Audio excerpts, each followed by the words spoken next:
Fortnite's launching their first mid-chapter event in years. The end of the Star Wars season is this week, with the Death Star sabotage officially confirmed to take place at 2 p.m. on June 7th. There's a lot going down, so here is everything you need to know. Like the fact that you're not going to be able to play after it. That's right, even Remix let us continue to jump from the battle bus after, but according to Epic, once the event is over, the season is done. We will enter a downtime with the new black hole screen like the previous years. And it's not just Fortnite's announcement telling us there's an event either. You can load up the game and spot the timer in both the lobby and at Rebel Outpost. And these countdowns are pretty obvious, but what about the more subtle hints? Well, if you've been landing at the Resistance base this season, you've probably already walked straight past it. The holo table here has been changing every week, showing the Rebels' plan to take down the Empire. First, there was a llama, then a TIE fighter, the Death Star, and now it's showing Palpatine's plan to obliterate the island. And it's not the only hidden teaser though. Head over to Crime City and you'll see the original portal to the Spirit Realm is reactivated. Over the season, the ruins were slowly reforged with lightning, started to form a portal, and now it's almost open. Whether we'll see this tie into the event or it's just foreshadowing Daigo's return alongside Season 3, we'll have to wait and see. But we have already seen what's happening to him in there.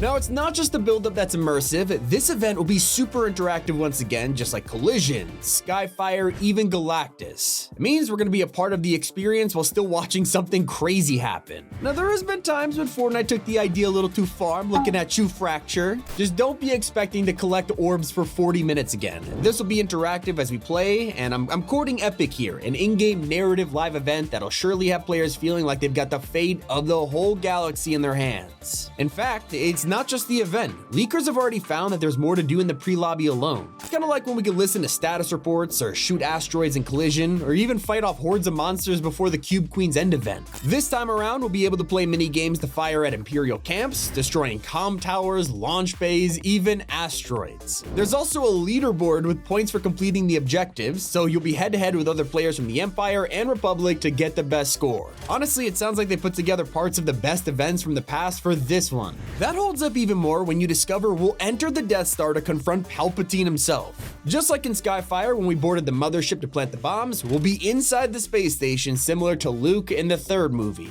So how else will we get there other than flying starfighters? Yeah, we're gonna be equipped with X-Wings as we basically recreate the galactic battle from the first movie. Files show there will be TIE fighters too, which we might end up flying like Fishstick in the key art, so maybe we're gonna have to pick a side. That would be awesome. Or maybe we'll just be in disguise. Some files reveal that there's new Stormtrooper skins for Hope and Jones, so they'll likely be taking us to the Death Star for the plan. There's also a Fishstick NPC, so it looks like this guy will be flying alongside us. But what about us, the players? Turns out we'll be in disguise as well, with everyone's skin being replaced by a Stormtrooper. But don't worry, because you get to keep your head. It's a once-in-a-lifetime opportunity to mix and match any skin with a Stormtrooper outfit. This will adjust the model for normal, medium, and extra-large characters, just so we could recreate things like Peter Griffin's Stormtrooper and so much more. While you sadly can't keep your own Stormtrooper, there will be free rewards to claim for attending the event. Logging into the game anytime from June 3rd to the 10th will unlock the event's key art as a loading screen, along with Captain Phasma's Quicksilver Spear.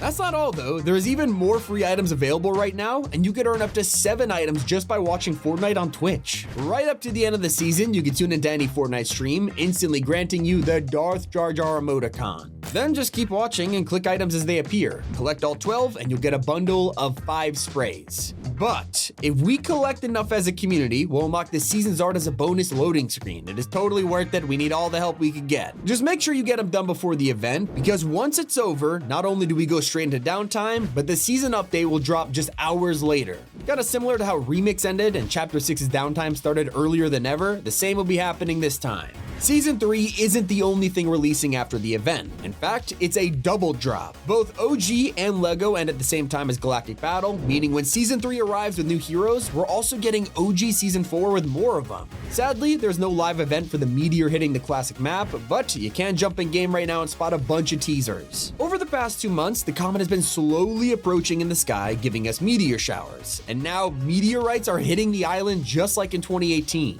You could also aim right at the meteor and listen for the sounds like the old days, but this time there's something different. Who remembers putting it through a spectrogram and it gave us Take the L all those years ago? Well, do it with the new comet and you'll get Savor the W instead, the opposite emote.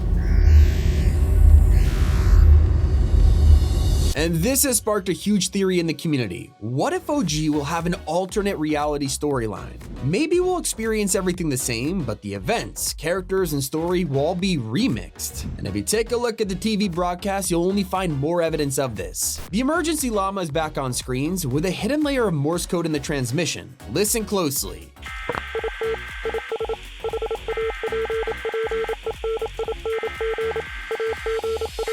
This translates to "it's happening again" before being cut off, so whoever sent this knows this has happened before, so it's looking like we could be in an alternate timeline after all. That's especially with both of these superhero themes launching the same day. It feels almost impossible for Epic not to tie these two together somehow. Last time the superheroes just turned out to be for a movie set, but we know in Chapter 6 they'll be real, so will it be the same for the OG Pass? We also know that the Visitor will be a part of it, but obviously it's not the same one. This is a completely different 7 member, and it's here where things get interesting. The person who kickstarted basically the whole storyline as we know it is Remix 2, so something has got to be going on here. Now enough about OG, what else is coming in Chapter 6? Well, the collabs are already set to be through the roof as you would expect, because even though the theme itself is Fortnite's own heroes, that won't stop them from having crossovers with more, including the first being Saitama. That's right, our next big anime collab is set to be One Punch Man, something fans have been asking for a long time. And you'll never guess who leaked it, Darth Vader. Turns out Epic put a description of every skin in the files, so Vader's AI knows who he's looking at, but a skin wearing a yellow and red suit with a black belt, has bald head, and no facial features, it describes no one we already have, leaving Saitama as pretty much the only option. Now another collab isn't exactly a superhero, but has been confirmed by the devs. Poppy Playtime is set to make an appearance in Fortnite sometime soon, after being mentioned by Mob Games in a press release. Now obviously this could just be a UEFN map made by the brand, but after collabs like Among Us, even Skibbity Toilet, anything is possible. As for the gameplay, you'll be able to find a bunch of new items next season just like the previous Marvel ones. This time, instead of being licensed IPs, we'll be able to pick things up like Storm Claws, which sound kind of like a reworked version of Shuri's Black Panther item, but with the ability to flip the storm instead of activating Supercharge. There's even more on the way too. They won't use any ammo, and they'll spawn everywhere from floor loot to chests, so they are guaranteed to be a key part of the season's gameplay. Of course, we'll be getting some new POIs, and the only one we know so far is Utopia City. This will completely replace Seaport, and sounds like it'll be the main hub for the season, just like Crime City was in Lawless. Just imagine some kind of Futura-themed city with a big superhero tower in the middle. It'll practically be Fortnite's own Avengers. Except, it'll be a DC hero joining them this time instead. Obviously, the brand new Superman movie releases right in the middle of the season, which makes it the perfect time for them to redo the collab. Unfortunately, the original is locked behind a battle pass, so Epic is going to take the opportunity to sell a different version in the shop. Leakers have also revealed there will be a brand new mythic with him to literally become Superman in the middle of the match, like Doom or Godzilla. He'll probably even debut a brand new cosmetic with his pet Crypto. Season 3 is finally giving us companions, a rework to pets that Epic have been working on for years. They started off in bags on your back, then flew around nearby, but the next step is getting them to run alongside and interact with you. That's exactly what they're adding soon, and apparently owners of the originals will even get updated versions. That's everything we know about the event in next season. Hope you all enjoyed it. It's been Tommy, and keep it here on Top 5 Gaming.